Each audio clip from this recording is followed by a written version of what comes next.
बात बहुत ही पुरानी है।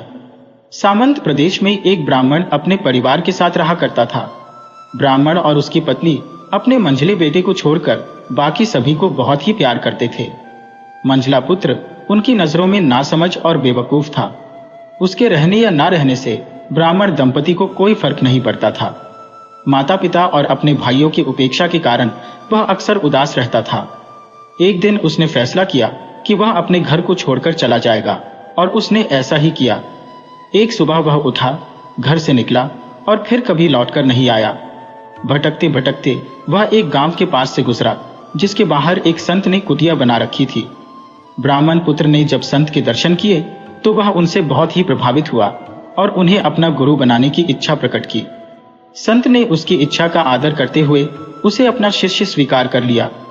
ब्राह्मण पुत्र बहुत ही प्रसन्न हुआ और पूरी निष्ठा से अपने गुरु के साथ साधना करने लगा। जल्दी ही वह अपने गुरु से शिक्षा अर्जित करने लगा। धीरे धीरे गुरु के साथ रहकर शिष्य ने भी तपोबल की प्राप्ति कर ली। एक दिन की बात है, गुरु को तीर्थ यात्रा पर जाने की इच्छा हुई। गुरु ने अपनी इच्छा अपने शिष्य के सामने रखी। उस समय संत की पत्नी गर्भवती थी। उस पर विशेष ध्यान की आवश्यकता थी। शिष्य ने सारी जिम्मेदारी अपने कंधों पर ले ली। इसके बाद संत तीर्थ यात्रा पर चले गए। समय आने पर गुरु की पत्नी को प्रसव पीड़ा प्रारंभ हुई। शिष्य कुटिया के बाहर बैठ गया। उसने देखा कि एक व्यक्ति उसकी कुटिया की ओर बढ़ा चला आ रहा है। शिष्य ने उसे दरवाजे पर ही रोक लिया। उस आदमी ने कहा, मुझे रोको मत, तुम्हारी गुरु पत्नी की प्रसव वेदना बढ़ रही है। शिष्य ने पूछा, पर तुम कौन हो? देखो, अब बालक का जन्म होने ही जा रहा है, मुझे अंदर जाने दो, किंतु पहले अपना परिचय दो।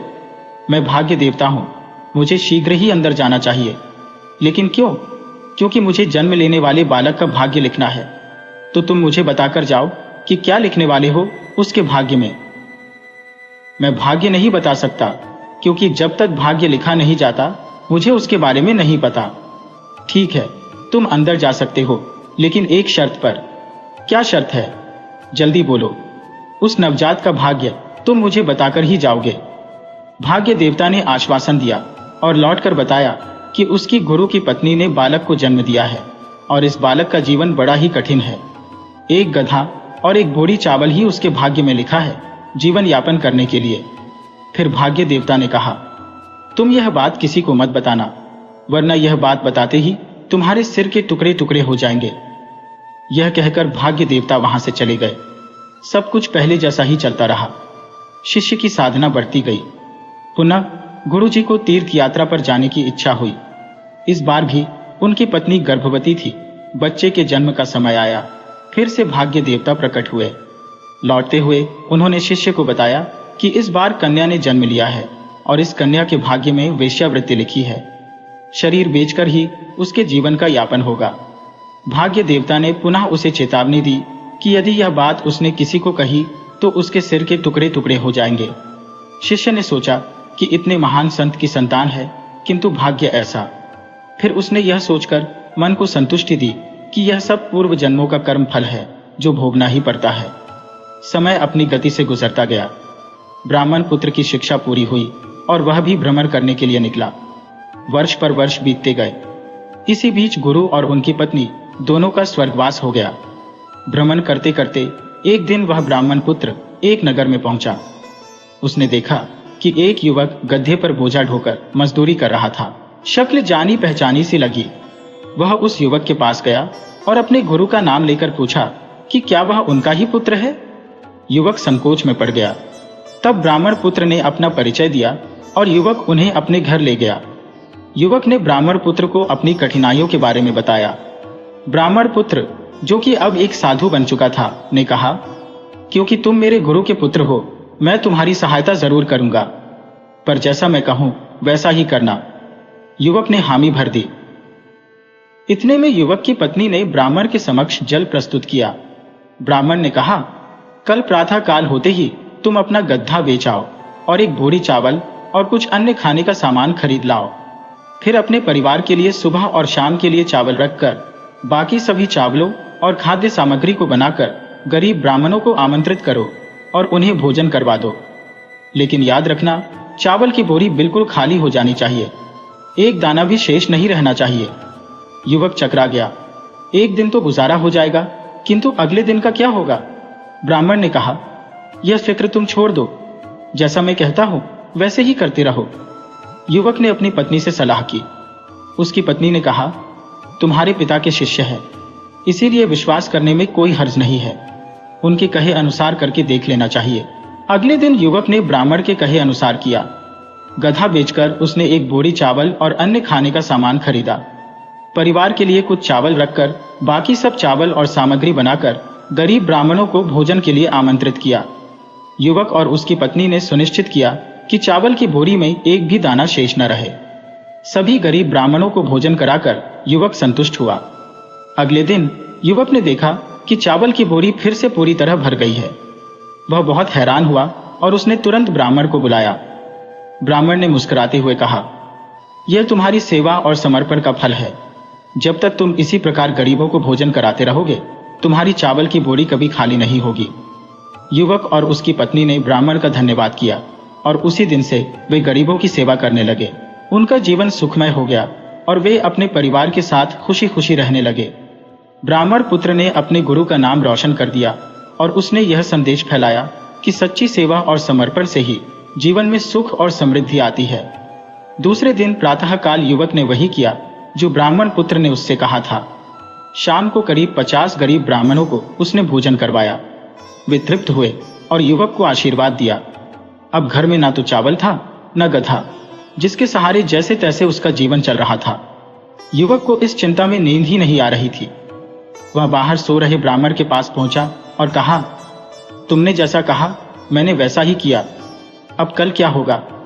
मेरे बीवी बच्चे भूखे रह जाएंगे। ब्राह्मण ने कहा, ईश्वर पर भरोसा रखो और जाकर सो जाओ। लेकिन उसे नींद कहां थी। भोर होने से पहले ही वह उठ गया और सीधे गधा बांधने के स्थान की ओर चला। फिर रास्ते में ही रुक गया, यह सोचकर कि गधा तो उसने कल ही बेच दिया था, अब वहां कौन होगा। लेकिन जैसे ही वह लौटने लगा, उसे लगा कि वहां पर कोई है, क्योंकि अंधेरा था, स्पष्ट दिखाई नहीं दे रहा था। वह घर पर आ गया, मुंह धोया और दीपक लेकर वापस लौटा तो देखता क्या है, खूंटे पर गधा बंधा हुआ था और उसके पास ही चावलों का एक बोरा रखा हुआ था। उसकी खुशी का ठिकाना ना रहा। उसने तुरंत ब्राह्मण को जाकर बताया। ब्राह्मण खुश हुआ कि उसकी तरकीब काम आ गई। उसने युवक से कहा कि आज भी वैसा ही करो जैसा तुमने कल किया था। युवक पशोपेश में पड़ गया। ब्राह्मण ने कहा, मेरा कहना मानने में कोई आपत्ति है?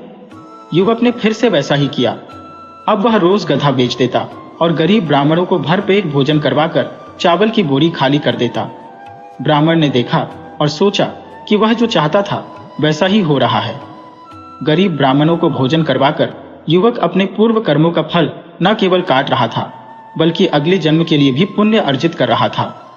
अब उसका जीवन काफी हद तक स्थिर हो चुका था, अतः अब मुझे चलना चाहिए। उसने युवक से अपने प्रस्थान के बारे में कहा और उसकी बहन के बारे में पूछा। युवक पहले तो सकुचा गया, फिर उस नगर का नाम बताकर पता दे दिया जहां वेश्यावृत्ति करके उसकी बहन अपना जीवन यापन कर रही थी। उसने युवक से कहा, अब शायद तुम्हारी बहन का जीवन भी सुधर जाएगा। ब्राह्मण ने आगे कहा, ठीक है, मैं चलता हूं, लेकिन देखो, जैसे मैंने कहा है, जीवन भर ऐसा ही करते रहना तो तुम्हें जीवन में कोई कठिनाई नहीं होगी। युवक और उसकी पत्नी ने श्रद्धापूर्वक ब्राह्मण को प्रणाम किया। ब्राह्मण अब उस नगर की ओर चल पड़ा जहां उसकी गुरुपुत्री अभिशप्त जीवन जीने को विवश थी। वह गुरुपुत्री से मिला और उसे अपना परिचय दिया। उसने लज्जापूर्वक ब्राह्मण को अपनी कहानी द्वारा बताया कि कैसे विवश होकर उसे वेश्यावृत्ति करनी पड़ी। ब्राह्मण ने कहा, मैं तुम्हारी सहायता करने के लिए आया हूं। मैं जैसा कहूं, यदि तुम वैसा ही करोगी तो तुम्हें यह सब नहीं करना पड़ेगा। तुम्हें पति और प्रेमी के रूप में एक बहुत ही अच्छे इंसान की प्राप्ति होगी। गुरुपुत्री ने यह स्वीकार कर लिया। रात को जब लोगों ने उसका द्वार खटखटाया तो युवती ने कहा, जो व्यक्ति स्वाति की बूंदों से बने मोती लेकर आएगा, दरवाजा उसी के लिए खुलेगा। यह सुनकर लोग हैरान रह गए। उन्होंने कहा, या तो इसका दिमाग फिर गया है या यह पागल हो गई है। कौन लाएगा मोती? भूखो मरेगी, भूखो। यह कहकर सब लोग लौट गए। आहिस्ता आहिस्ता रात अंतिम प्रहर की ओर चल पड़ी। गुरुपुत्री भी निराश सी हो गई थी कि रात्रि को अंतिम पहर में द्वार की सांकल बज उठी। युवती ने अपनी कीमत बताई। बाहर से उत्तर आया, द्वार खोलो, मैं मोती लेकर आया हूं। गुरुपुत्री खुश हो गई और उसने द्वार खोल दिया। इसके बाद अब अन्य कोई भी नहीं आता उसके द्वार पर। रात के अंतिम प्रहर वही सुदर्शन युवक मोती लेकर आता। धीरे धीरे उस युवक और युवती में प्रेम हो गया और दोनों ने प्रेम विवाह कर लिया। एक रात ब्राह्मण ने गुरुपुत्री से कहा, अब मैं चलता हूं, मेरा काम पूरा हो गया है, तुम्हारा जीवन भी अब सुधर गया है। पति और प्रेमी के रूप में तुम्हें एक बहुत ही अच्छा आदमी मिला है, लेकिन याद रखना, जैसा मैंने कहा वैसे ही करती रहोगी तो फिर जीवन में बुरे दिन देखने को नहीं मिलेंगे। युवती ने बड़े ही कृतज्ञ भाव से ब्राह्मण को प्रणाम किया और उसका आशीर्वाद लिया। युवती से विदा लेकर ब्राह्मण वहां से चल पड़ा।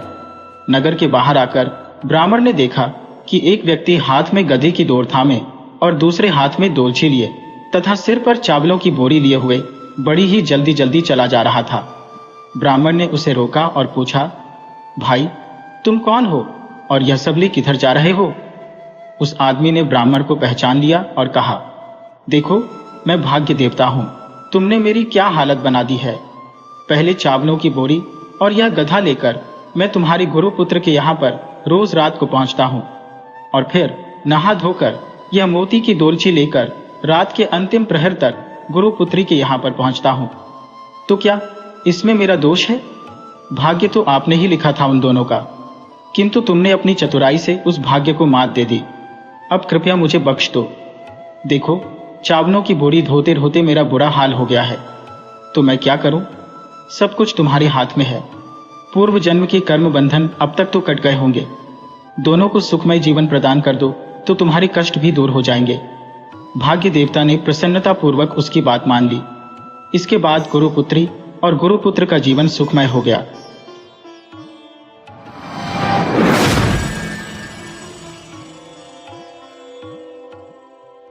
सूरजपुर गांव में नंद किशोर नाम का एक आदमी रहता था। नंद किशोर एक व्यापारी था और उसकी छोटी सी कपड़ों की दुकान थी। अपने व्यापार से नंद किशोर इतना कमा लेता था जिससे कि वह अपने परिवार का गुजारा कर सके। नंद किशोर पूरी ईमानदारी के साथ अपना व्यापार करता था। एक दिन सुबह सुबह की बात है, नंद किशोर ने ईश्वर का नाम लिया और अपनी दुकान खोली। वह प्रतिदिन की तरह अपनी दुकान में रखे हुए कपड़े के थानों को सही तरीके से लगाने लगा। अभी कुछ ही देर गुजरी थी कि उसकी दुकान में 3 आदमी दाखिल हुए। उन आदमियों ने बहुत ही कीमती वस्त्र पहने हुए थे और देखने में वे तीनों बहुत ही घमंडी दिखाई पड़ते थे। तीनों आदमी दुकान में आने के बाद नंद किशोर से बातें करने लगे और कहने लगे कि उन्हें कीमती कपड़ा दिखाया जाए। अचानक उन तीनों को दुकान के एक कोने में एक रेशमी कपड़ा दिखाई दिया। उन्होंने दुकानदार से कहा कि वह कपड़ा उठाकर लाए। नंद किशोर ने वह कपड़ा उठाकर उन लोगों के सामने फैला दिया। तीनों आदमियों को वह कपड़ा इतना पसंद आया कि वे बहुत ही खुश हुए। फिर उनमें से एक आदमी नंद किशोर से कहने लगा, यह कपड़ा तो बहुत ही कीमती है, इसीलिए मैं यह मालूम करना चाहता हूं कि तुम यह कपड़ा कहां से लाए हो। हम लोग सुबह से इस बाजार में घूम रहे हैं, लेकिन ऐसा कपड़ा हमें कहीं भी नहीं मिला। हम लोग इसी की तलाश में थे और तुम्हारी दुकान में आए हैं। नंद किशोर कहने लगा, यह कपड़ा मेरी दुकान में पुराने पड़े हुए माल में से बचा है।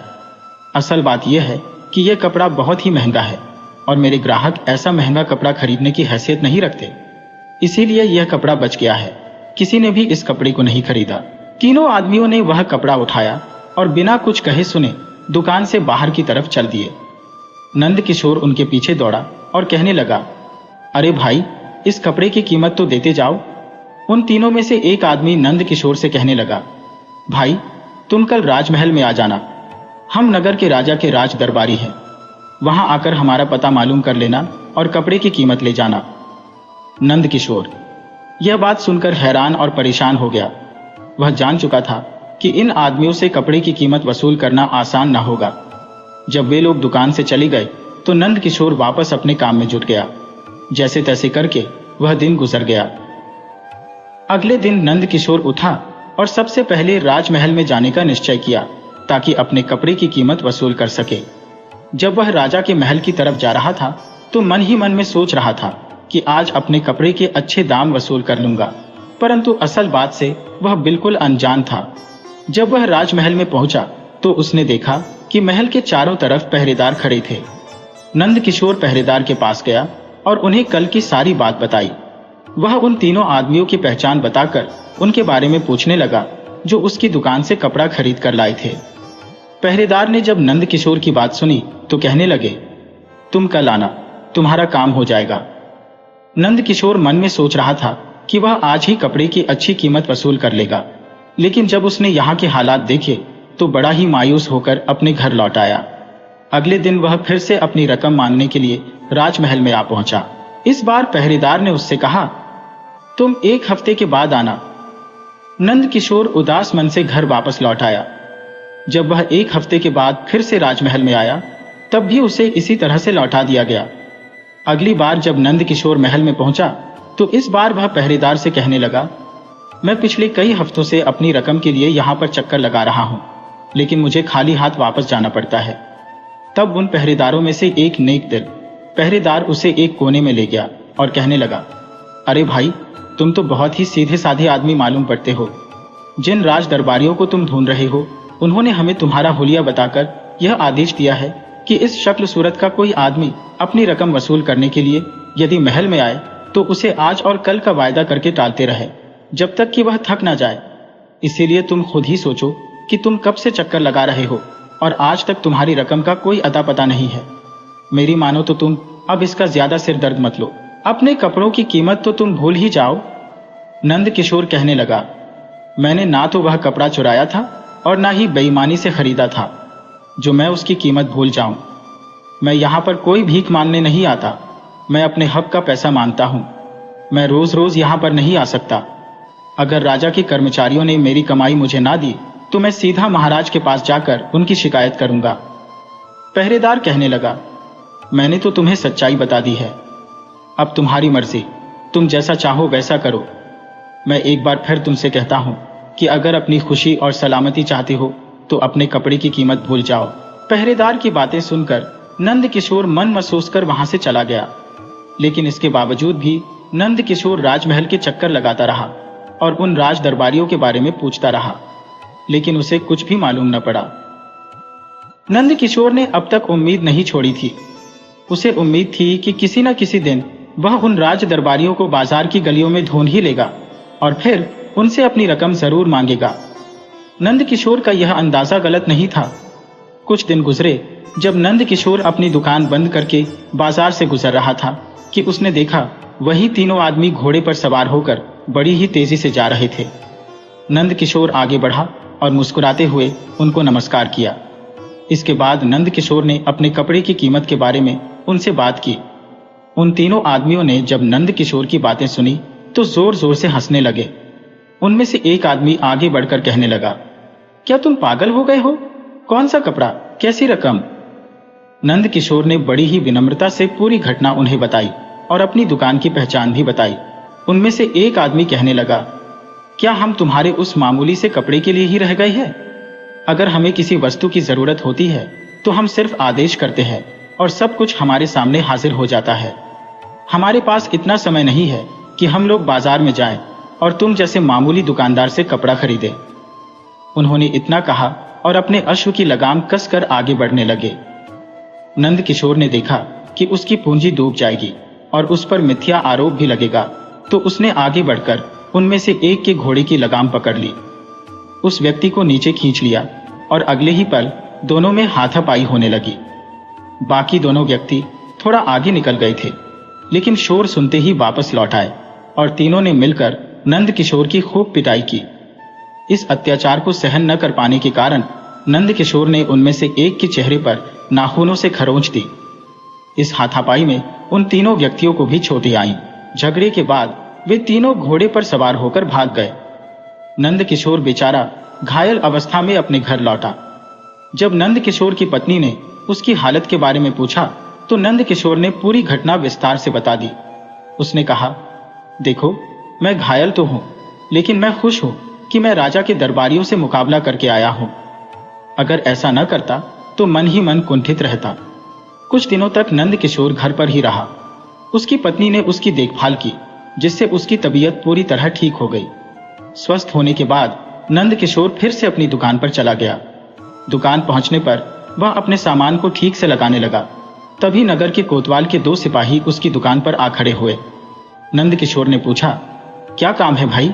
वे कहने लगे, तुम्हें हमारे साथ चलना है, सब बातें अपने आप मालूम हो जाएंगी। नंद किशोर उन सिपाहियों के साथ नगर के कोतवाल के पास पहुंचा। वहां पहुंचने पर कोतवाल उसे घूर रहा था।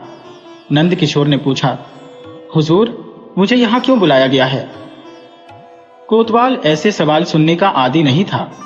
वह भड़क कर कहने लगा, अच्छा, बड़े मासूम बनते हो तुम, जैसे कुछ जानते ही नहीं। भूल गए कि कुछ दिन पहले ही तुमने महल के कुछ राज दरबारियों के साथ मारपीट की थी। तुम तो उन्हें जान से ही मार देते। ऐसे सम्मानित लोगों के साथ तुमने इतना दुर्व्यवहार किया है। नंद किशोर कहने लगा, मैं तो सिर्फ अपने कपड़े की कीमत पाना चाहता था, लेकिन उन लोगों ने देने से मना कर दिया।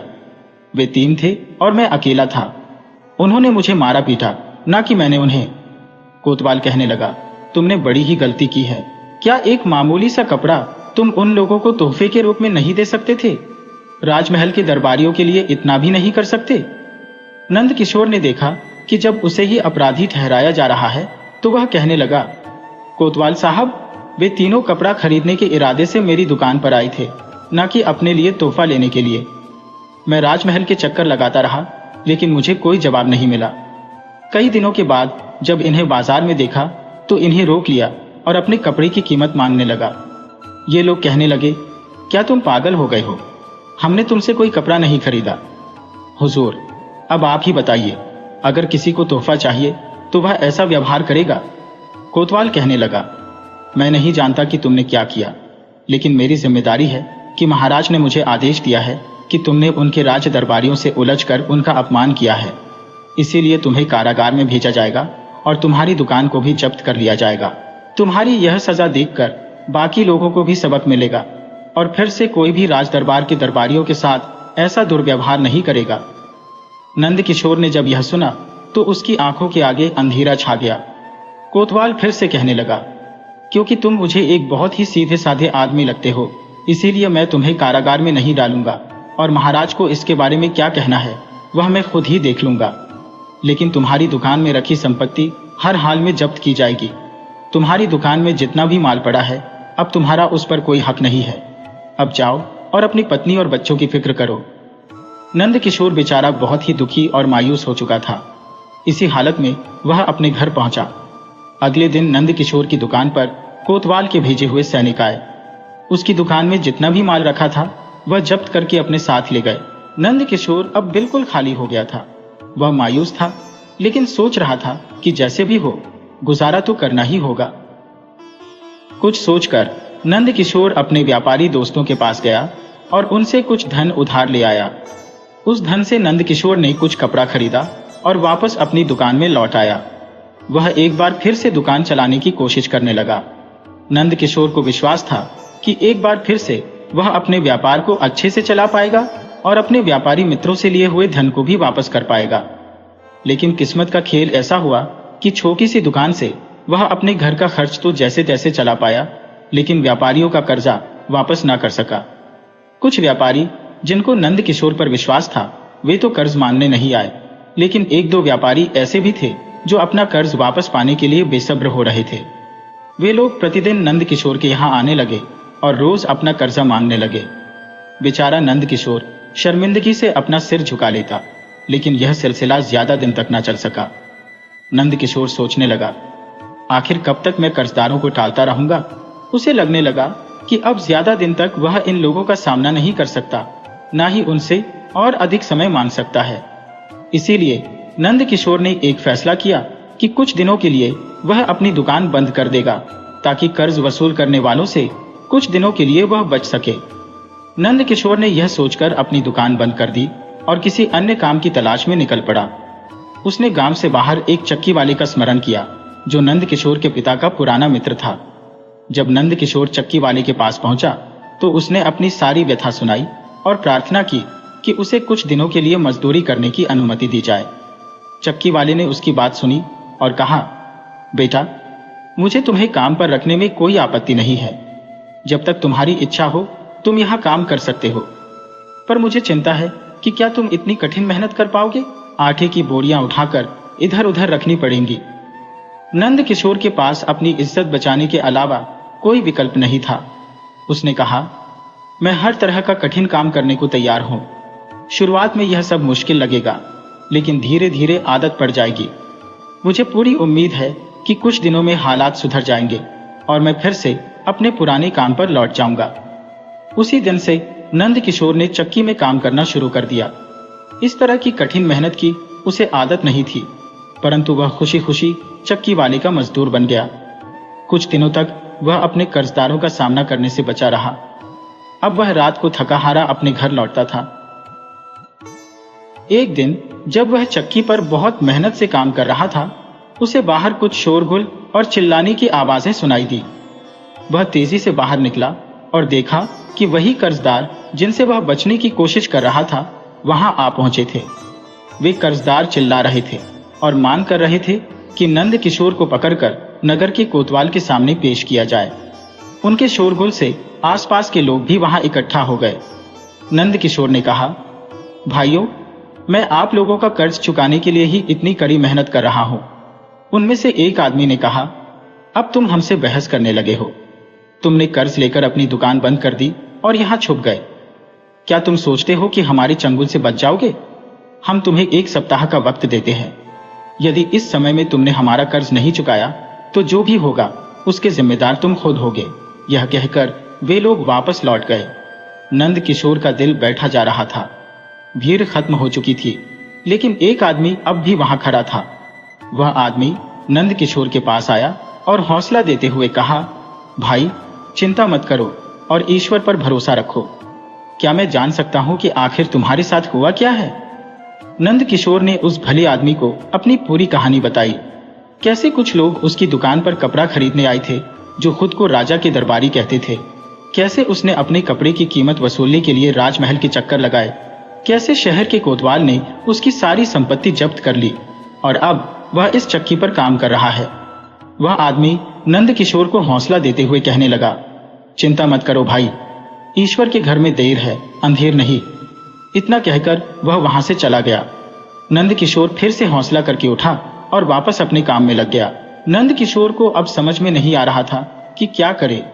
जब वह घर लौटा तो उसकी आंखों से नींद गायब थी। सारी रात वह करवटें बदलता रहा और ईश्वर से प्रार्थना करता रहा। इसी तरह से 2-3 दिन और गुजरे। कर्जदारों द्वारा दी गई मोहलत में अब 4 ही दिन बचे थे। अगले दिन जब नंद किशोर चक्की पर जाने के लिए उठा तो सुबह सुबह ही उसके घर पर एक आदमी आ पहुंचा। पहनावे से वह बहुत ही अमीर आदमी लग रहा था। उसने नंद किशोर से कहा, भाई, मैं राजमहल से आया हूं।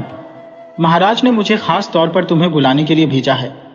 बाहर रथ तैयार खड़ा है, तुम्हें अभी मेरे साथ राजमहल चलना होगा। यह सुनकर नंद किशोर पहले तो कुछ घबरा गया, परंतु मरता क्या न करता। वह रथ पर बैठकर उस आदमी के साथ राजमहल की ओर चल पड़ा।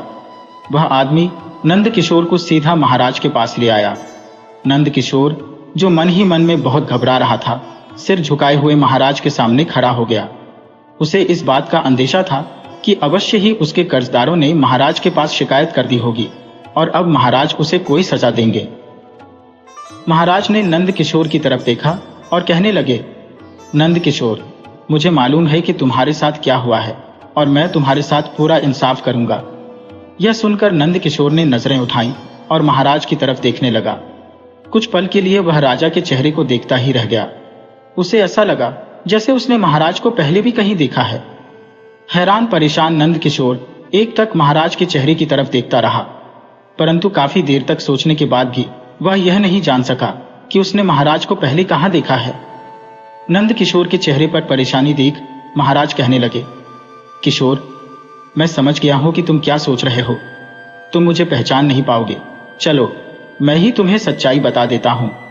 3 दिन पहले जब तुम्हारी चक्की के बाहर तुम्हारे कर्जदार तुम्हें धमका रहे थे, तब मैं भी वहीं मौजूद था। उनके जाने के बाद जो आदमी तुम्हें हौसला दे रहा था वह मैं ही था। असल में उस दिन मैं भेष बदलकर अपने राज्य की प्रजा का हालचाल जानने निकला था, क्योंकि मुझे यह शिकायतें मिल रही थी कि हमारे राजमहल के कुछ दरबारी और कर्मचारी अपनी हैसियत और रुतबे का गलत इस्तेमाल कर राज्य की प्रजा और व्यापारियों को सता रहे हैं। महाराज ने कहा, इस बात की सच्चाई जानने के लिए ही मैं भेष बदलकर नगर के बाजारों में घूम रहा था। जब मैं तुम्हारी चक्की के सामने से गुजरा और तुमसे बात की तो मुझे सच्चाई का पता चला।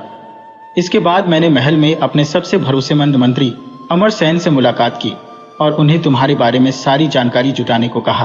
अमरसेन की जांच से यह साबित हो गया कि तुम अपनी जगह पर बिल्कुल सच्चे थे। फिर अमरसेन ही तुम्हें लेने के लिए तुम्हारे घर गए थे। साथ ही हमने उन भ्रष्ट और बेईमान राज दरबारियों और कर्मचारियों का भी पता लगा लिया जो हमारी प्रजा को सता रहे थे।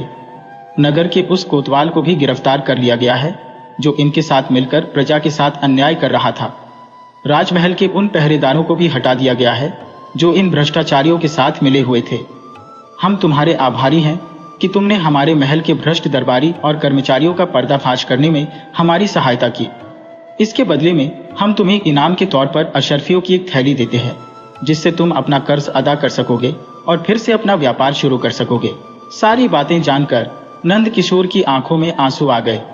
मन ही मन वह ईश्वर का धन्यवाद करने लगा। फिर महाराज का धन्यवाद करते हुए अशर्फियों की थैली लेकर अपने घर वापस लौट आया। उसने अपने सभी कर्जदारों को कर्ज वापस किया और बाकी बचे पैसों से एक बार फिर से अपने कपड़ों का व्यापार शुरू किया। इधर नगर के महाराज को भी अब यह बात समझ में आ चुकी थी कि उन्हें आंखें बंद करके अपने राज दरबारियों और कर्मचारियों पर विश्वास नहीं करना चाहिए, बल्कि समय समय पर जनता के दुख सुख जानने के लिए स्वयं भी जाना चाहिए।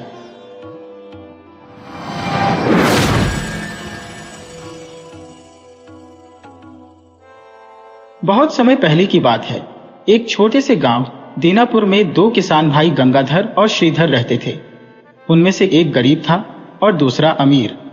अमीर भाई श्रीधर गांव छोड़कर नगर में जा बसा था। वहां उसकी शानदार हवेली थी और वह शहर का एक प्रतिष्ठित व्यापारी था। लेकिन गरीब भाई गंगाधर गांव में ही रहकर एक छोटे से जमीन के टुकड़े पर हल चलाकर किसी प्रकार से अपना जीवन व्यतीत कर रहा था। उसके परिवार में उसकी बीवी और बच्चे थे। कभी कभी तो उसके घर में खाने के लिए रोटी का एक टुकड़ा भी नहीं होता था और बच्चे भूख से बिलखते रह जाते। एक दिन गंगाधर ने अपनी पत्नी से कहा, अब मुझसे इन बच्चों को रोते और बिलखते हुए देखा नहीं जाता। क्यों ना मैं नगर जाकर अपने बड़े भाई से कुछ सहायता की प्रार्थना करूं। मैं भी आपसे यही कहना चाहती थी। स्वामी, जेठ जी जरूर आपकी मदद करेंगे। जाइए, ईश्वर आपकी यात्रा सफल करें, पत्नी ने उत्तर दिया। गरीब गंगाधर अपने भाई से मिलने के लिए नगर की ओर चल पड़ा। जब वह अपने भाई श्रीधर के घर पहुंचा तो श्रीधर एक स्वार्थी किस्म का आदमी था। गंगाधर को देखकर वह बिल्कुल भी खुश नहीं हुआ। मन में सोचने लगा, जरूर गंगाधर किसी मतलब से आया होगा, वरना आज तक तो कभी मुझसे मिलने नहीं आया। छोटे भाई ने आते ही कहा, पाए लागो भैया। ठीक है ठीक है, कैसे आना हुआ तुम्हारा? श्रीधर ने बेमन से पूछा। गंगाधर ने अपनी व्यथा सुनाते हुए कहा, बड़े भैया, इस समय मुसीबत के वक्त मेरी मदद करो। मेरे पास अपने बीवी बच्चों को खिलाने के लिए रोटी का एक टुकड़ा भी नहीं है। उन्हें कई कई दिनों तक भूखा रहना पड़ता है। अरे भाई, मैं तो खुद इस समय दुखी हूं। सारा कारोबार ठप पड़ा है। लेकिन खैर, अब तुम आ ही गए हो तो मैं तुम्हें निराश कैसे लौटा सकता हूं। इसके बाद बड़ा भाई मक्कारी पूर्ण स्वर में कहने लगा, देखो भाई, मदद की जरूरत तुम्हें भी है और मुझे भी। यदि तुम मेरी मदद करोगे तो मैं भी तुम्हारी मदद अवश्य करूंगा। मेरे से जो कुछ बन पड़ेगा मैं करने को तैयार हूं। भैया, तुम कितने अच्छे हो, गंगाधर ने कहा। दरअसल मुझे घर में काम करने के लिए एक आदमी की जरूरत है। मेरा नौकर कुछ दिनों के लिए छुट्टी पर गया है। क्या तुम एक सप्ताह के लिए मेरे यहां पर काम कर सकते हो? भाई की बात सुनकर गंगाधर कुछ सोच में पड़ गया। तब श्रीधर ने कहा, अरे भाई, किस सोच में पड़ गए? जवाब तो दो। बेचारा गंगाधर हां करने के सिवाय और कर भी क्या सकता था। वह कहने लगा, मैं तैयार हूं भैया। शाबाश, तो फिर तुम अभी से काम पर लग जाओ। ज्यादा काम नहीं है, सिर्फ कुएं से पानी लाना है, लकड़ी चीरना है, आंगन में झाड़ू लगाना है और बाकी समय घोड़ों की देखभाल करनी है। बस इतना थोड़ा सा ही काम है, तुम्हें रोज करना है। बेचारा गंगाधर सुबह से लेकर शाम तक घर के कामों में लगा रहता। इस तरह से एक सप्ताह पूरा हो गया। तब उसने अपने भाई से कहा, मैंने आपका कहा कर दिया। भैया, अब मुझे विदा कीजिए। पता नहीं मेरे बीवी बच्चे किस हालत में होंगे। ठीक है, मैं जानता हूँ तुमने 7 दिनों में मेरा थोड़ा बहुत काम कर दिया है, लेकिन मुफ्त में नहीं। और फिर बुरा सा मुंह बनाते हुए श्रीधर ने जेब से 20 आने निकालकर गंगाधर की ओर बढ़ाते हुए कहा, यह लो 20 आने, तुम्हारी सप्ताह भर की मजदूरी। इन पैसों को गुलछर्रे में मत उड़ा देना। भैया, केवल 20 आने?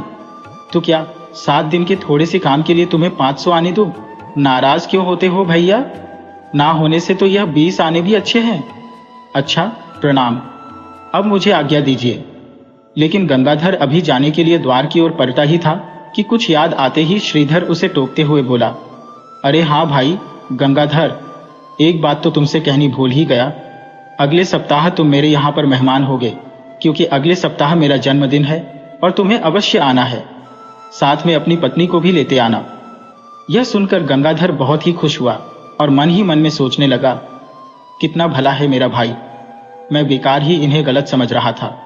भला कोई बड़ा आदमी ऐसे मौके पर अपने छोटे और हाल रिश्तेदारों को भी बुलाता है। जरूर आऊंगा, मेरी पत्नी सुनेगी तो प्रसन्न हो उठेगी।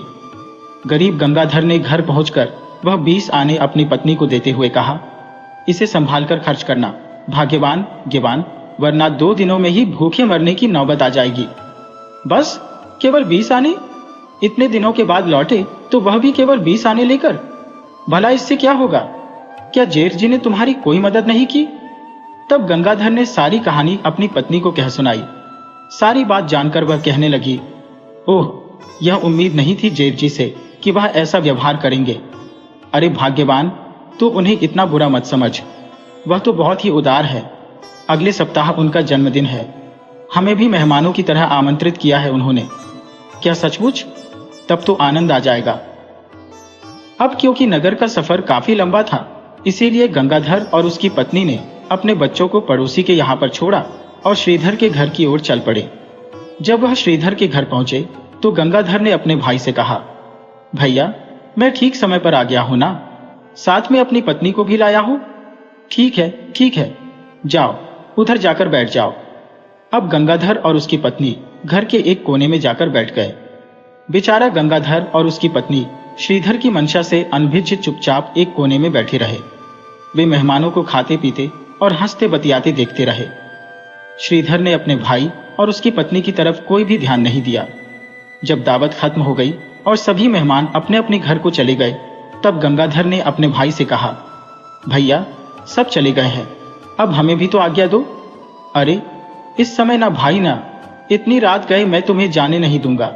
ऐसा करो, काम धाम में नौकरों का हाथ बटाओ, खाओ पियो और आज रात यहीं पर रुक जाओ, भोर होते ही चले जाना। बेचारे भोले भाले गंगाधर और उसकी पत्नी संकोचवश कुछ न बोल सके और बाकी नौकरों के साथ उन्होंने भी घर में साफ सफाई का काम किया। काफी रात गए, जब उनका काम खत्म हुआ तो उनके सामने बचा खुचा खाना लाकर रख दिया गया, जिसे खाकर वे दोनों चुपचाप नौकरों वाले कमरे में जाकर सो गए। अगले दिन भोर होने से पहले ही दोनों हवेली से निकल पड़े। जब वे दोनों उदास मन से अपने गांव की तरफ जा रहे थे, तभी गंगाधर के कानों में एक आवाज सुनाई दी। कोई उससे कह रहा था, रुको भले इंसान, जरा रुको, मुझे भी अपने साथ ले चलो।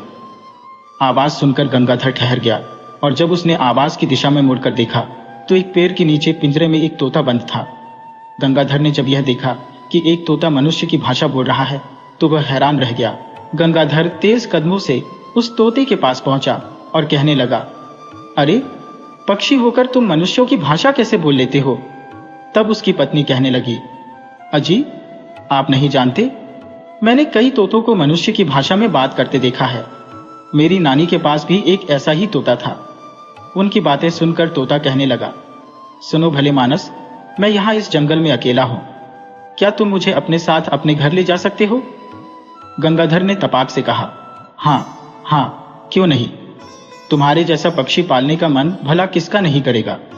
लेकिन उसकी पत्नी कहने लगी, अरे आप यह क्या कहते हैं, हमारा अपने तो खाने का कोई ठिकाना नहीं है, भला इस तोते को हम क्या खिलाएंगे? अरे भाग्यवान, जैसे भगवान हमारा पेट भरेगा वैसे ही इसके लिए भी कुछ ना कुछ इंतजाम हो ही जाएगा। और फिर गंगाधर तोते को उठाकर अपने घर ले आया। गंगाधर ने उस तोते को घर में ही बनी हुई एक अलग कोठरी में रख दिया। तोता अब वहीं पर रहता। उसके खाने पीने का इंतजाम भी कर दिया गया। गंगाधर का जब भी मन करता वह कोठरी में जाकर तोते से बातें करने लगता और अपना मन बहलाता। इसी तरह गरीबी में गंगाधर के दिन कट रहे थे। एक दिन जब उसके घर में खाने पीने को कुछ नहीं था, उसके बच्चे रोटी के लिए रो रहे थे, तो उसकी पत्नी ने गंगाधर को 8 आने देते हुए कहा, यह 8 आने लीजिए और आप आटा खरीद कर ले आइए, मैं बच्चों के लिए रोटी बना दूंगी। गंगाधर, जो अपनी गरीबी के कारण बहुत ही दुखी था, उसने पैसे लिए, लेकिन बाजार जाने से पहले वह तोते की कोठरी में गया। तोते ने उसे मायूस देखकर कहा, अरे भले मानस, तुम इतने मायूस क्यों दिखाई देते हो? गंगाधर ने उसे अपनी मायूसी का कारण बताते हुए कहा, क्या बताऊं भाई, कुछ समझ में नहीं आता, क्या करूं और क्या ना करूं। ये 8 आने मेरे पास है, मैं इसका आटा लेने जा रहा हूं ताकि बच्चों का पेट भर सकूं। उसकी बात सुनकर तोता कहने लगा, अरे भाई, दुखी और उदास होने से परेशानी खत्म नहीं होती। तुम आज ऐसा करो कि आज तुम शराब खाने चले जाओ और थोड़ी सी शराब पीना, फिर देखना कोई ना कोई रास्ता निकल आएगा। शराब खाने? लेकिन शराब पीने के लिए पैसे कहां से आएंगे? अरे ये जो 8 आने तुम्हारे पास है, इसी से काम चल जाएगा। लेकिन इसका तो मैं आटा लेने जा रहा हूं। बच्चे भूख से बिलख रहे हैं, पहले अपना दुख खत्म करो, फिर उनके बारे में सोचना। और फिर तोते के बहकावे में आकर गंगाधर ने बाजार का रास्ता छोड़कर शराब खाने का रास्ता पकड़ लिया। वहां पहुंचकर उसने 8 आने निकाले और फिर शराब पीने लगा। शराब का नशा चढ़ जाने के बाद वह कहने लगा, वाह, कितनी अच्छी चीज है, सारी चिंताएं एक पल में ही दूर हो गईं। शराब पीकर झूमता झामता गंगाधर काफी रात देर से अपने घर लौटा। उसकी पत्नी कहने लगी, इतनी देर कहाँ लगा दी, आटा कहाँ पर है? देखो बच्चे रो रो कर सो गए, तो फिर तू क्यों जाग रही है? जा, तू भी सो जा। अरे आपने शराब पी है?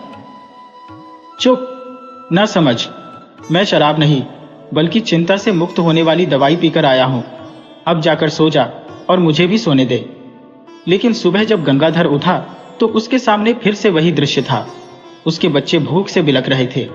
पत्नी ने कहा, तुम तो शराब पीकर चिंता से मुक्त हो गए, लेकिन बच्चे तो अभी भी भूखे हैं।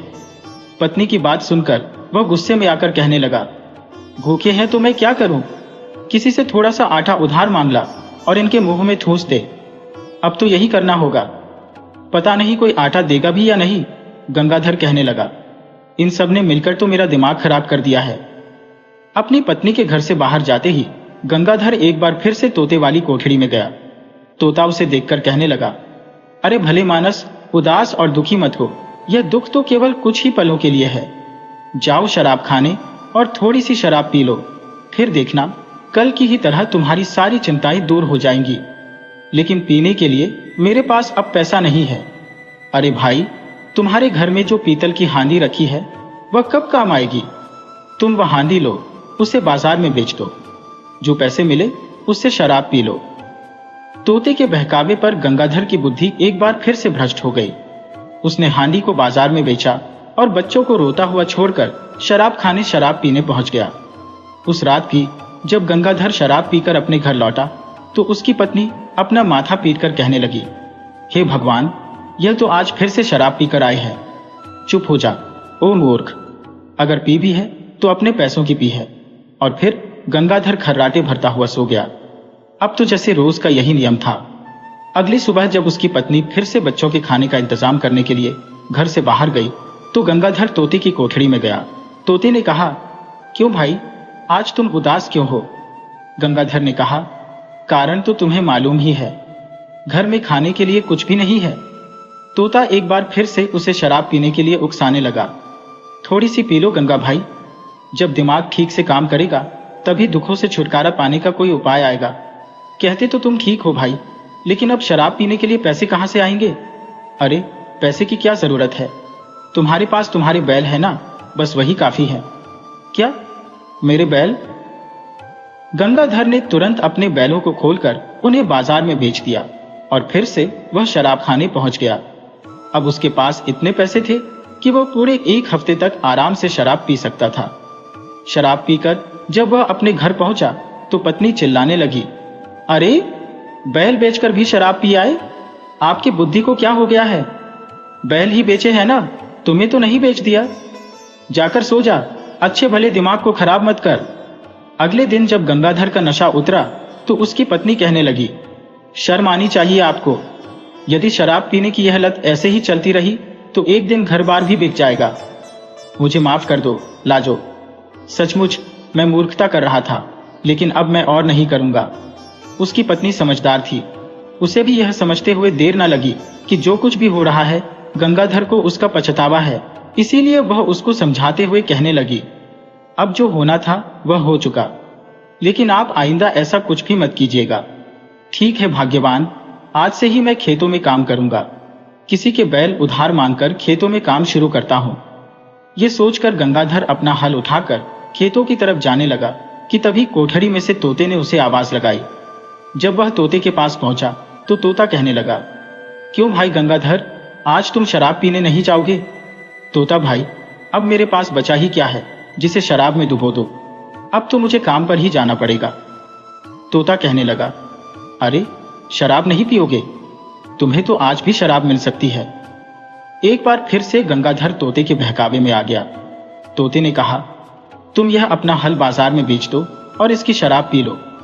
उस दिन भी गंगाधर ने वैसा ही किया, हल बेचकर वह शराब पी आया। जब वह घर लौटा तो उसकी पत्नी कहने लगी, हे ईश्वर, अब मैं क्या करूं? तुम तो आज फिर से शराब पीकर लौट आए हो, यह मुसीबत तो जरूर हमें बर्बाद कर देगी। और फिर उस तोते के चक्कर में फंसकर गंगाधर ने अपना सब कुछ बर्बाद कर लिया, यहां तक कि उसने अपनी झोपड़ी भी पड़ोसी के पास गिरवी रखकर सारा रुपया शराब की भेंट चढ़ा दिया। एक शाम की बात है, जब गंगाधर अपने तोते के साथ बैठा हुआ था तो तोते ने कहा, इतने चुपचाप क्यों हो भाई, कुछ बोलते क्यों नहीं? इस तरह से बैठे बैठे क्या सोच रहे हो तुम? तो देख रहे हो तोता भाई, अब मैं कंगाल हो चुका हूं, कुछ नहीं बचा मेरे पास, यहां तक कि ना तो खाने के लिए और ना ही शराब पीने के लिए। मेरा पूरा परिवार भूख के मारे बिलख रहा है। तोता कहने लगा, भाई तुम्हारी हालत देखकर मुझे सच में तुम पर दया आती है, लेकिन तुम चिंता मत करो, शराब के लिए धन का प्रबंध मैं कर दूंगा। जैसा मैं कहता हूं बस तुम वैसा ही करते चलो। कुछ समय के लिए अपने पड़ोसी से उसकी गाड़ी और बैलों की जोड़ी उधार मांग लो, फिर देखो मेरा कमाल। गंगाधर सोचने लगा कि लगता है अब यह तोता मुझसे पड़ोसी की बैलगाड़ी भी गिरवी रखवाएगा, परंतु गंगाधर तोते का कहना ना टाल सका और उठकर अपने पड़ोसी के पास जा पहुंचा। कहने लगा, भैया कुछ समय के लिए मुझे अपनी गाड़ी और बैलों की जोड़ी दे दो, उसके बदले में मैं 1 हफ्ते तक तुम्हारे घर में मुफ्त में काम कर दूंगा। पड़ोसी कहने लगा, गंगाधर अब ना तो तुम्हारे पास खेत है न घर बार, सब कुछ तो तुमने शराब में उड़ा दिया, अब क्या मेरी बैलगाड़ी भी बेचकर शराब पीने का इरादा है? नहीं भाई, ऐसा मत कहो, मैं तो सिर्फ जंगल से कुछ लकड़ियां लेने जा रहा हूं ताकि अपने बच्चों को कुछ खिला सकूं। पड़ोसी को उसकी बात सुनकर दया आ गई। यदि ऐसी बात है तो ले जाओ, लेकिन 2 बातों का ध्यान रखना, एक तो गाड़ी पर ज्यादा बोझ मत लादना और दूसरे इसे बेचकर या गिरवी रखकर शराब पीने की कोशिश मत करना, वरना जेल में चक्की पिसवा दूंगा। भाई ऐसा कुछ भी नहीं होगा, बस कुछ ही समय के बाद आपकी बैलगाड़ी लौटा दूंगा। अपने पड़ोसी की बैलगाड़ी लेकर जब गंगाधर अपने घर पहुंचा तो तोता गंगाधर से कहने लगा, भाई अब तुम पिंजरे समेत उठाकर मुझे अपनी बैलगाड़ी पर रख लो, उसके बाद मैं तुम्हें जहां कहता हूं तुम बैलगाड़ी वहां पर ले चलो। गंगाधर ने तोते को अपनी बैलगाड़ी पर रखा और फिर तोते ने कहा, अब गाड़ी को उत्तर दिशा की ओर ले चलो। उत्तर दिशा की ओर? वहां तो भयानक जंगल है और डाकुओं का बसेरा है। अब तुम्हारा इरादा मुझे डाकुओं के हाथों मरवाने का है? तुम बेकार ही चिंता करते हो, मैं तुम्हारे लिए धन का प्रबंध करने जा रहा हूं, तुम चलो तो सही। चलते चलते जब वह जंगल के रास्ते पर आ गए तो गंगाधर ने कहा, भाई तोता आखिर बताओ तो सही कि माजरा क्या है? तब तोते ने कहा, अब तो तुम्हें बताना ही पड़ेगा। सुनो, असल बात यह है कि मैं तुम्हें उस गुफा की ओर ले जा रहा हूं जहां पर डाकुओं के द्वारा लूटा गया माल बंद है। बस यूं समझो कि पूरा खजाना वहीं पर है। सारा खजाना बोरों में भरकर अपनी बैलगाड़ी में लाद कर ले आना। गंगाधर ने कहा, लेकिन तोता तुम्हें डाकुओं के उस खजाने के बारे में कैसे मालूम? तोता कहने लगा, असल में बात यह है कि तुम्हारे पास आने से पहले मैं उन्हीं डाकुओं का पालतू तोता था। वह सभी डाकू एक गुफा में रहते थे, जहां उनके साथ मैं भी रहता था। उनका सारा लूट का माल और खजाना उसी गुफा में था। लेकिन एक दिन राजा के सैनिकों ने उन पर हमला कर दिया। बहुत से डाकू मारे गए और बाकी डाकुओं को सैनिकों ने गिरफ्तार कर लिया। परंतु सैनिक खजाने के बारे में पता नहीं लगा पाए, क्योंकि वह सारा धन बड़े ही गुप्त तरीके से छुपा कर रखा गया था। राजा के सैनिक जब डाकुओं को गिरफ्तार करके ले जा रहे थे, तो उन्होंने मुझे भी पिंजरे समेत उठा लिया। परंतु जंगल के रास्ते में ही मुझे एक पेड़ के नीचे छोड़कर चले गए, जहां से तुम मुझे उठाकर लाए हो। तुम इतने दिनों से मुझे पाल रही हो और मेरी बात मानते हो, इसीलिए मैं आज तुम्हें उस गुफा की तरफ ले चलूंगा जहां डाकुओं का खजाना रखा है। तोते की बात सुनकर गंगाधर के चेहरे पर चमक आ गई। वह मन ही मन में बहुत खुश था, लेकिन साथ ही साथ उसके मन में एक विचार आया। वह सोचने लगा, अच्छा, अब मुझे समझ में आया कि यह तोता मुझे शराब पीने के लिए इतना क्यों बहकाता था। क्योंकि यह तोता भी उन डाकुओं की संगत में रहता था जो रोज शराब पीते थे। उनकी संगत में रहकर यह तोता भी ऐसा ही दुराचारी बन गया, इसीलिए यह रोज मुझे शराब पीने के लिए बहकाता था। चलो, कोई बात नहीं, कम से कम आज तो इसने ऐसा काम किया जिससे मैं मालामाल हो जाऊंगा। जल्दी ही गंगाधर बैलगाड़ी और तोते के साथ उस गुफा के सामने जा पहुंचा जहां डाकुओं का खजाना पड़ा था। गुफा के द्वार पर एक बड़ी सी चट्टान रखी हुई थी। तोते ने गंगाधर से कहा, अब तुम अपनी पूरी ताकत लगाकर इस चट्टान को यहां से हटाओ, जिससे गुफा का मुंह खुल जाएगा। गुफा के अंदर कम से कम 100 फरलांग आगे जाकर दाहिनी तरफ एक अंधेरा कोना है, जहां पर बड़े बड़े 5 संदूक रखे हैं, जिनमें अपार धन दौलत और अशर्फियां पड़ी हैं। तो चलो मेरे दोस्त, देर मत करो, किसी तरह से इस चट्टान को हटाओ और मेरी बताई हुई जगह पर पहुंचकर खजाना ले लो। गंगाधर ने अपनी पूरी शक्ति लगाकर चट्टान को एक तरफ सरका दिया। गुफा का द्वार नजर आने लगा। गंगाधर ने तोते को अपने साथ लिया और गुफा में प्रवेश कर गया। अंधेरी गुफा में वह आगे बढ़ता रहा। कुछ फरलांग आगे जाने पर ध्यान से देखने पर उसे दिखाई दिया कि सचमुच कुछ संदूक रखे हुए थे। संदूक खोले तो उनमें हीरे, जवाहरात और अशर्फियां भरी हुई थी। गंगाधर ने तोते को एक तरफ रखा और बड़े बड़े बोरों में सारा खजाना भरने लगा। एक एक करके वह बोरे अपनी बैलगाड़ी में रखता रहा।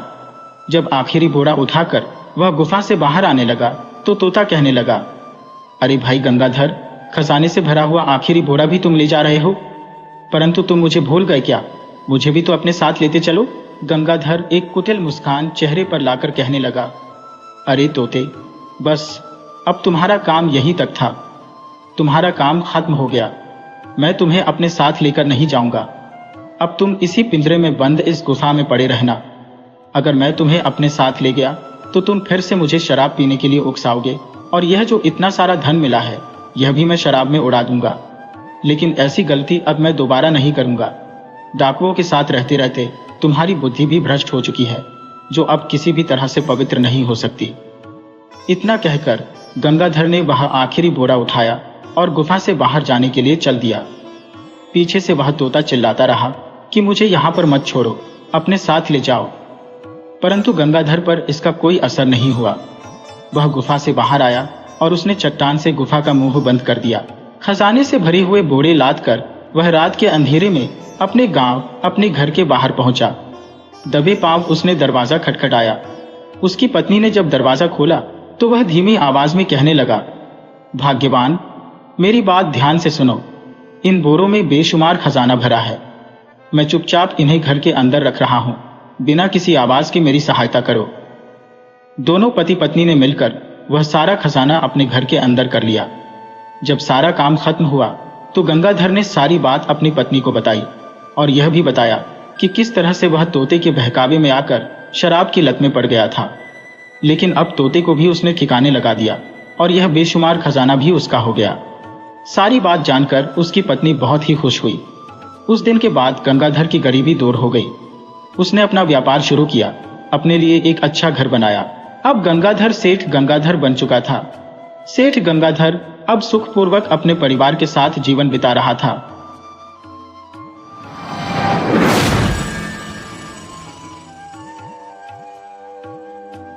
चंपक लाल नाम का यह व्यापारी रायपुर के ही पास एक गांव में रहता था। उसका घर गांव के आला घरों में गिना जाता था। वह गेहूं, दालें, मसाले, साबुन, माचिस और इसी तरह का सामान बेचता था। कोई भी चीज तोलते वक्त चंपकलाल या उसके नौकर केवल राम दोनों ही बड़ा ध्यान रखते थे कि ग्राहक के पास एक दाना भी फालतू न चला जाए। गांव वाले जानते थे कि चंपकलाल गांठ का बड़ा पक्का आदमी है और मुनाफे के आगे दया, धर्म या भावनाएं उसके लिए कोई मायने नहीं रखती। उसकी पत्नी शांति देवी हमेशा सोने से लदी हुई रहती थी, लेकिन सोने की इन जंजीरों के पीछे एक दयालु मन छिपा हुआ था। वसंत ऋतु की एक सुबह चंपकलाल अपने बरामदे में बैठा था कि उसे एक आवाज सुनाई दी, मेरे कौवे खरीद लो, मोटे ताजे कौवे। चंपकलाल हैरान था, यह कौन है जो कौवे को बेच रहा है और खरीदेगा कौन इन्हें? वह जानने के लिए आतुर हो उठा। उठकर वह सड़क की तरफ देखने लगा। एक अधनंगे आदमी को टोकरी उठाए हुए अपने घर की तरफ आता देख चंपकलाल ने उसे पुकारा, क्यों भाई, क्या बेचते हो?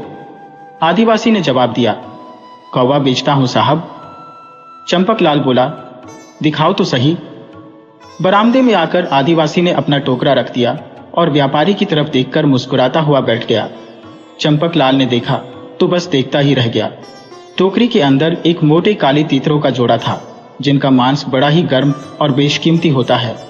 उनकी टांगें बंधी हुई थी और चितकबरे पंख धूप में चमक रहे थे। चंपकलाल ने मन में सोचा, कैसा मूर्ख आदमी है जो इतने कीमती पक्षियों को कौवा बता रहा है। फिर उसने आदिवासी से पूछा, कितने के हैं? आदिवासी बोला, एक जोड़े का 1 रुपया है साहब। व्यापारी ने कहा, मैं 1 रुपये से 1 पैसा भी ज्यादा नहीं दूंगा। ये कहकर चंपकलाल घर के भीतर जाने लगा। नहीं नहीं साहब, आप तो बड़े दयालु हैं, कृपया करके इन्हें खरीद लीजिए।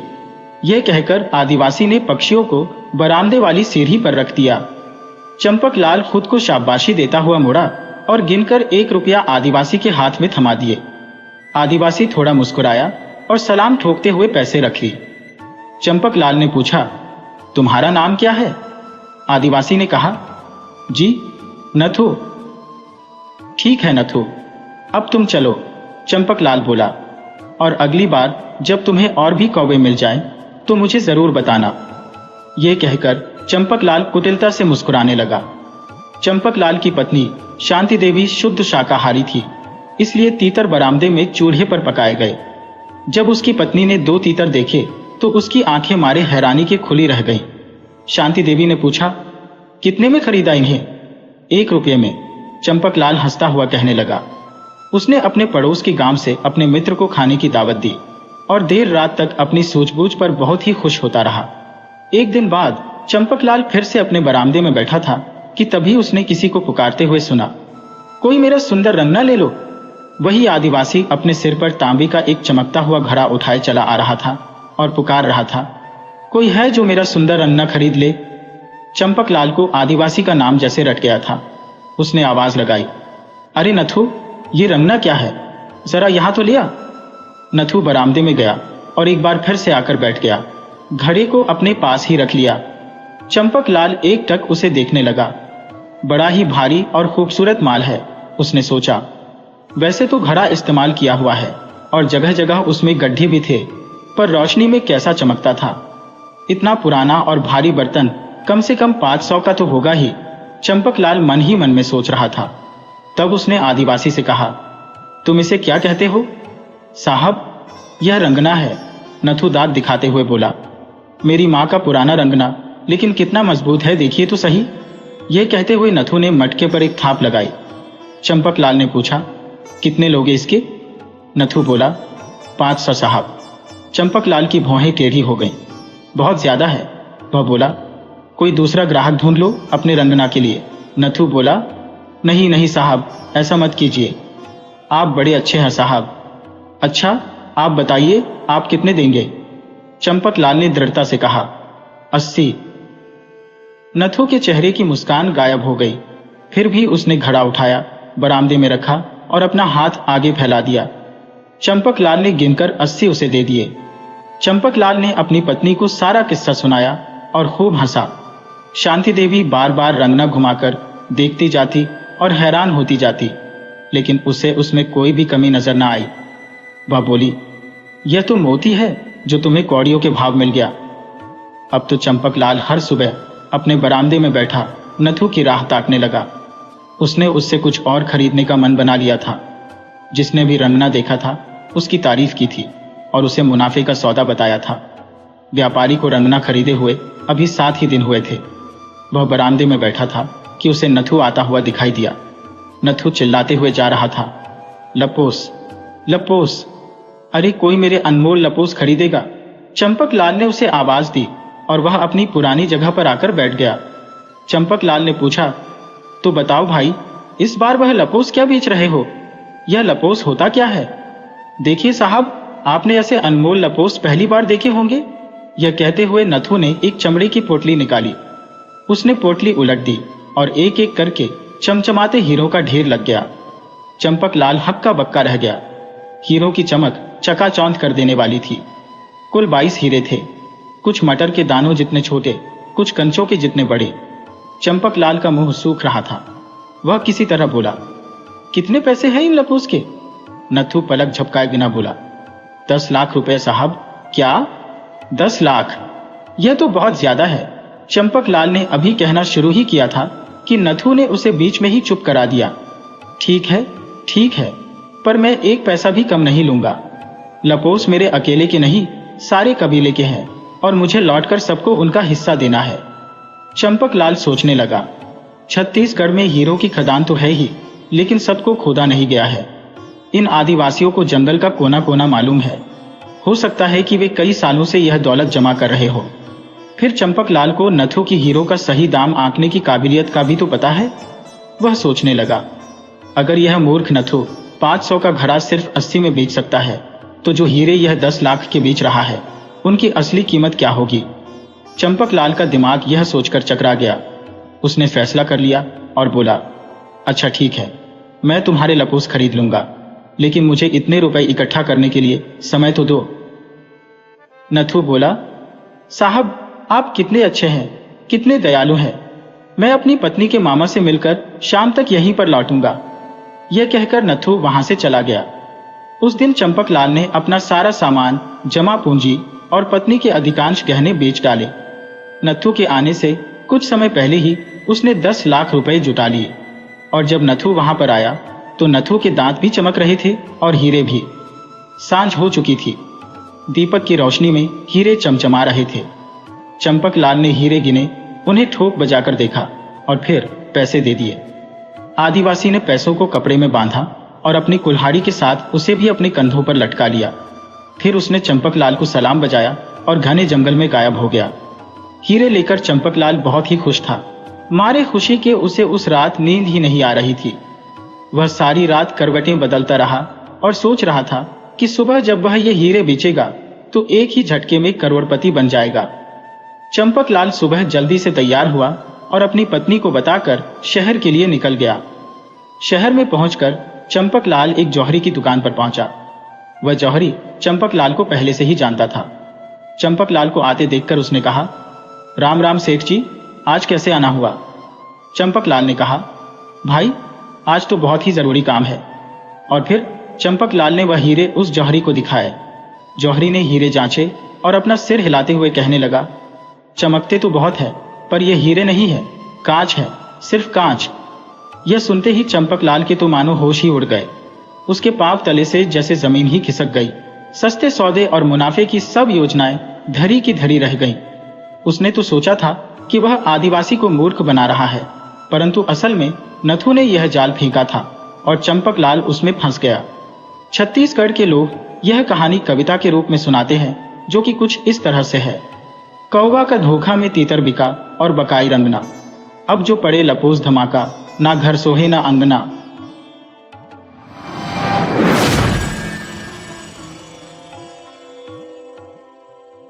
मलाईगढ़ के राजा मलाई केतु की एकमात्र बेटी थी, राजकुमारी कुसुमलता। राजकुमारी अपनी सुंदरता और बुद्धिमानी के लिए प्रसिद्ध थी। कई राज्यों के राजकुमार उससे विवाह करने की इच्छा रखते थे, पर महाराज मलाई केतु इन सभी प्रस्तावों को ठुकरा देते थे।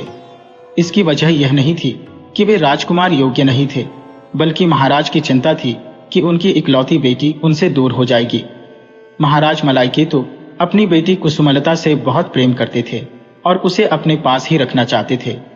उन्होंने मन ही मन यह तय कर रखा था कि कुसुमलता की शादी अपने ही राज्य के किसी नौजवान से करेंगे और उनके महल के पास ही एक नया महल बनवाएंगे। इस उद्देश्य को पूरा करने के लिए उन्होंने बेहतरीन कारीगरों और मजदूरों को पहले ही इकट्ठा कर लिया था। महाराज अपनी पत्नी महारानी से भी बहुत प्रेम करते थे और वे एक न्यायप्रिय राजा थे जो अपनी प्रजा की हर समस्या का समाधान करने के लिए तत्पर रहते थे। लेकिन राजकुमारी की शादी के मुद्दे पर उनकी जिद ने सबको परेशान कर रखा था। महारानी अक्सर महाराज को समझाती कि बेटियों को एक दिन ससुराल जाना ही होता है, लेकिन महाराज इस बात को मानने को तैयार नहीं होते थे। एक दिन महाराज और महारानी इसी विषय पर बात कर रहे थे। महारानी ने कहा, महाराज, मैं भी तो 7 समुंदर पार के एक देश की राजकुमारी थी, लेकिन मुझे भी शादी के बाद अपने माता पिता को छोड़कर यहाँ आना पड़ा था। महाराज मुस्कुराए और बोले, महारानी, अगर आपके पिता को भी आपसे इतना ही प्रेम होता जितना हमें हमारी बेटी कुसुमलता से है, तो वे भी आपको ब्याह कर इतनी दूर नहीं भेजते। रानी ने यह सुनकर नाराज होते हुए कहा, महाराज, मेरे पिताजी तो मेरे बिना खाना भी नहीं खाते थे। मैं एक पल के लिए भी उनकी नजरों से ओझल हो जाती तो वे बेचैन हो जाते थे। महाराज को अपनी गलती का एहसास हुआ और वे बोले, प्यारी महारानी, हमें क्षमा कर दीजिए। हमने मजाक में ही ऐसी बात कह दी थी। असल बात तो यह है कि सभी पिता अपनी पुत्रियों से बहुत प्रेम करते हैं। रानी ने नरम लहजे में कहा, महाराज, मेरा विचार है कि हमारी राजकुमारी वल्लभपुर के राजकुमार वीरसेन को पसंद करती है। आपको याद है ना, वे कुछ दिन पहले अपने माता पिता के साथ हमारे राज्य में आए थे। उस समय राजकुमार की मां ने हमसे राजकुमारी का रिश्ता मांगा था, लेकिन आपने कहा था कि सोच विचार के बाद ही कोई जवाब देंगे। मेरा ख्याल है कि आप इस रिश्ते के लिए हाँ कर दीजिए।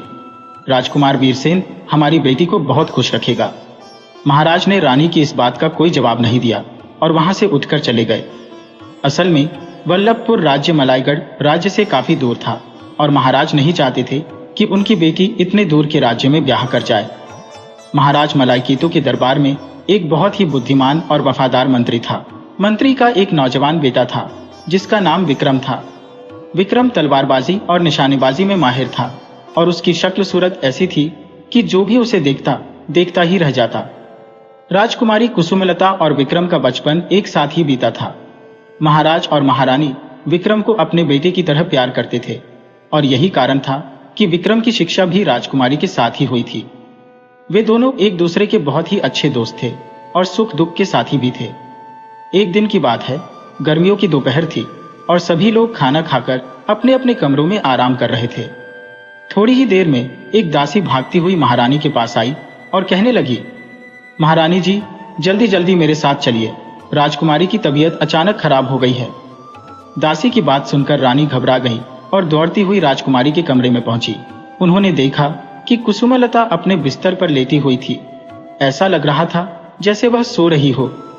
महारानी ने गुस्से भरी नजरों से दासी को देखा और कहने लगी, राजकुमारी तो सो रही है और तुम कहती हो कि उसकी तबीयत खराब है। दासी डर के मारे थर थर कांपने लगी और बोली, महारानी जी, राजकुमारी अभी कुछ पल पहले ही मुझसे खिलखिलाकर हंसते हुए बातें कर रही थी। अचानक उन्होंने एक चीख मारी और बिस्तर पर गिर पड़ी। मैंने उन्हें बहुत आवाज लगाई, लेकिन उन्होंने कोई जवाब नहीं दिया। यह सुनकर महारानी भी परेशान हो गई। उन्होंने पहले तो हिलाकर राजकुमारी को उठाने की कोशिश की, लेकिन जब वह अपनी कोशिश में नाकाम रही तो उन्होंने महाराज को संदेश भिजवाया, राजकुमारी की तबीयत खराब है। यह सुनकर महाराज के होश उड़ गए। वह भागते हुए राजकुमारी के कमरे में पहुंचे और महल के सभी वैद्यों और हकीमों को तुरंत हाजिर किया। मंत्री का बेटा विक्रम भी वहां पर उदास खड़ा था। थोड़ी देर बाद जब सभी वैद्यों और हकीमों ने राजकुमारी की जांच पूरी कर ली तो वे मायूस होकर एक तरफ खड़े हो गए। उन्होंने कहा, राजकुमारी की बीमारी हमारी समझ में नहीं आ रही है। यह सुनकर महाराज के चेहरे का रंग उड़ गया। उन्होंने तुरंत राज्य के अन्य हकीमों और वैद्यों को भी बुलवाया। सभी ने राजकुमारी की जांच की, लेकिन किसी को भी राजकुमारी की बीमारी समझ में नहीं आ रही थी। राजकुमारी बेसुध सी अपने बिस्तर पर लेटी रही। शाम हो गई और अगले रोज मायूस होकर महाराज ने यह ऐलान करवा दिया कि जो भी राजकुमारी को उसकी नींद से बाहर लाएगा उसी के साथ राजकुमारी का विवाह कर दिया जाएगा। यह घोषणा सुनने के बाद भी कोई व्यक्ति महल में हाजिर नहीं हुआ। सभी लोग यही सोच रहे थे कि जब बड़े बड़े वैद्य और हकीम राजकुमारी की बीमारी का इलाज नहीं कर पाए तो वे क्या कर लेंगे। इस परिस्थिति में महाराज और महारानी बहुत ही परेशान हो चुके थे। इन दोनों की परेशानी बढ़ती ही जा रही थी कि इतने में एक पहरेदार ने आकर उन्हें संदेश दिया कि वल्लभपुर का राजकुमार वीरसेन आया है और वह राजकुमारी के इलाज के बारे में महाराज से मिलना चाहता है। महाराज, जो सभी ओर से निराश हो चुके थे, ने तुरंत राजकुमार वीरसेन को बुलाया। महल के पहरेदार राजकुमार वीरसेन को लेकर हाजिर हो गए। महाराज राजकुमार वीरसेन से पहले भी मिल चुके थे, जब वह कुछ दिन पहले अपने माता पिता के साथ महल में आया था।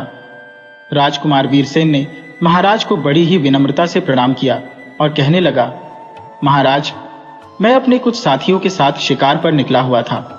जब मुझे यह खबर मिली कि राजकुमारी नींद से नहीं जाग रही है, मेरा ख्याल है कि उनकी इस बीमारी का इलाज मेरे पास है, इसीलिए मैं आपकी सेवा में हाजिर हुआ हूँ। राजकुमार के बात करने के तरीके और उसके शिष्टाचार ने महाराज को बहुत ही प्रभावित किया। महाराज मन ही मन में यह सोचने लगे कि अगर इस बहादुर नौजवान ने मेरी बेटी को ठीक कर दिया तो वह जरूर राजकुमारी की शादी इससे ही देंगे। फिर भी महाराज ने अपनी तसल्ली के लिए एक सवाल पूछा, तुम तो एक राजकुमार हो, कोई वैद्य या हकीम तो नहीं, फिर तुम राजकुमारी को कैसे ठीक करोगे। राजकुमार वीरसेन विनम्रता से कहने लगा, महाराज, राजकुमारी को कोई बीमारी नहीं है, बल्कि यह कुछ और ही है। महाराज हैरान होकर बोले, तुम्हारा मतलब कि यह कोई जादू टोना है। राजकुमार ने कहा, जी नहीं महाराज, मैं यह भी नहीं कह सकता। इसके बाद राजकुमार ने अपनी जेब से एक छोटी सी डिबिया निकाली और महाराज को दिखाई। उसने कहा, राजकुमारी को जो कुछ भी हुआ है उसका इलाज इस छोटी सी डिबिया में मौजूद है। महाराज बड़ी ही हैरानी और दिलचस्पी से उस डिबिया को देखने लगे। वीरसेन की बातों में ऐसा असर था कि महारानी को भी यह विश्वास हो गया कि उनकी बेटी अब ठीक हो जाएगी। मंत्री का बेटा विक्रम भी वहां खड़ा था और बड़े ही ध्यान से यह सारी बातें सुन रहा था। इसके बाद वे सभी लोग उस कमरे में पहुंचे जहां राजकुमारी बेसुध सी पड़ी हुई थी। राजकुमार वीरसेन ने बड़े ही ध्यान से राजकुमारी को देखा। कुछ सोचते हुए उसने वह छोटी सी डिबिया खोली जिसमें एक पंख निकला। वह पंख सुनहरी रंग का था जो चमक रहा था। राजकुमार वीरसेन ने उस पंख को राजकुमारी के पैरों के तलवों से लगाया। जैसे ही पंख ने राजकुमारी के तलवों को छुआ, राजकुमारी को एक हल्की सी छींक आई और वह बिस्तर से उठ खड़ी हुई। वह बड़ी हैरानी से सबको देख रही थी। महाराज और महारानी खुशी से फूले ना समा रहे थे। महाराज ने जल्दी से आगे बढ़कर राजकुमारी को अपने गले से लगा लिया। तब राजकुमारी कहने लगी, पिताजी, मुझे क्या हो गया था। महाराज ने कहा, कुछ नहीं मेरी बेटी, तुम बिल्कुल ठीक हो। और फिर महाराज ने राजकुमार वीरसेन की तरफ देखते हुए कहा, हम तुम्हारा यह एहसान जिंदगी भर नहीं भूलेंगे। थोड़ी ही देर में यह खबर पूरे राज्य में फैल गई।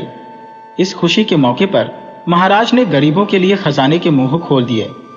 कुछ दिनों के बाद महाराज के वचन के अनुसार राजकुमारी कुसुमलता और राजकुमार वीरसेन की शादी कर दी गई। जब राजकुमारी की विदाई का समय आया तो वह अपने पिता के सीने से लगकर रोने लगी। महाराज ने बड़े ही प्यार से अपनी बेटी के सिर पर हाथ फेरा और कहने लगे, बेटी, मैं बहुत बड़ी गलती कर रहा था। हर लड़की को एक ना एक दिन अपने घर जाना ही पड़ता है।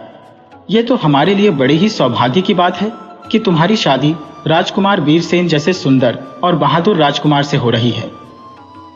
दूसरी तरफ महारानी राजकुमारी से अलग होने के कारण बहुत दुखी थी, मगर उसे इस बात की खुशी भी थी कि महाराज ने राजकुमारी की शादी के बारे में अपनी जिद छोड़ दी थी। महारानी ने भी अपनी बेटी को गले से लगाया और खूब आशीर्वाद दिया। इस मौके पर महाराज के दरबार के सभी दरबारी और कर्मचारी वहां पर मौजूद थे। महाराज ने अपनी बेटी को कई कीमती तोहफे दिए और साथ ही साथ सैनिकों की एक टुकड़ी सुरक्षा के लिए उन दोनों के साथ भेजने का फैसला किया। अपने ससुराल जाने से पहले राजकुमारी ने चारों तरफ नजर दौड़ाई जैसे वह किसी को ढूंढ रही हो। तभी उसकी नजर मंत्री के बेटे विक्रम पर पड़ी जो एक कोने में खड़ा था। राजकुमारी दौड़कर उसके नजदीक पहुंची और उसका हाथ पकड़कर कहने लगी, अगर तुम यह सब कुछ नहीं करते तो मेरी शादी कभी भी राजकुमार वीरसेन से नहीं होती। तुमने इतनी अच्छी योजना बनाई थी कि पिताजी अपनी जिद छोड़ने पर मजबूर हो गए। विक्रम मुस्कुराकर कहने लगा, मुझे यह बात अच्छी तरह से मालूम थी कि जब कोई राजकुमारी किसी मुसीबत में पड़ जाती है तो सभी राजा महाराजा ऐसी ही घोषणा करवाते हैं कि जो भी राजकुमारी को उस मुसीबत से बाहर निकालेगा उसके साथ राजकुमारी की शादी कर दी जाएगी। मैंने ही यह योजना बनाई थी कि तुम झूठ मूठ का नाटक करते हुए बेसुध से बिस्तर पर पड़ी रहो और राजकुमार वीरसेन तुम्हें ठीक कर देगा। साथ ही साथ राजकुमार वीरसेन ने भी बड़ी ही समझदारी के साथ अपना काम किया, जिससे महाराज को बिल्कुल भी संदेह नहीं हुआ। अब बस मैं तुमसे यही कहना चाहता हूँ कि वहां पर जाकर तुम हम लोगों को भूल मत जाना। ये बात सुनकर राजकुमारी उदास मन से कहने लगी, मैं पिताजी महाराज, रानी माँ और आप जैसे सच्चे दोस्त को कैसे भूल सकती हूँ। यह कहते हुए उसकी आंखों से आंसू बहने लगे। राजकुमार वीरसेन भी उनके नजदीक आकर खड़ा हो गया। जब उसने राजकुमारी की आंखों में आंसू बहते देखे तो वह सब कुछ समझ गया और विक्रम से कहने लगा, विक्रम, तुम एक अच्छे और सच्चे दोस्त हो। अगर तुम वह योजना ना बनाते तो मेरी शादी कभी भी राजकुमारी से ना होती। तुम्हारा यह उपकार मैं जीवन भर नहीं भूलूंगा। यह कहकर उसने विक्रम को गले लगा लिया। विक्रम ने राजकुमारी के सिर पर हाथ फेरा और उसके बाद राजकुमारी अपने काफिले के साथ अपने ससुराल वल्लभपुर के लिए रवाना हो गई। अगर आपको यह कहानी पसंद आई हो तो लाइक कीजिए, कमेंट कीजिए। ऐसी ही दिलचस्प कहानियां देखने के लिए चैनल को सब्सक्राइब कर लीजिए। तो मिलते हैं आपसे अगली कहानी में।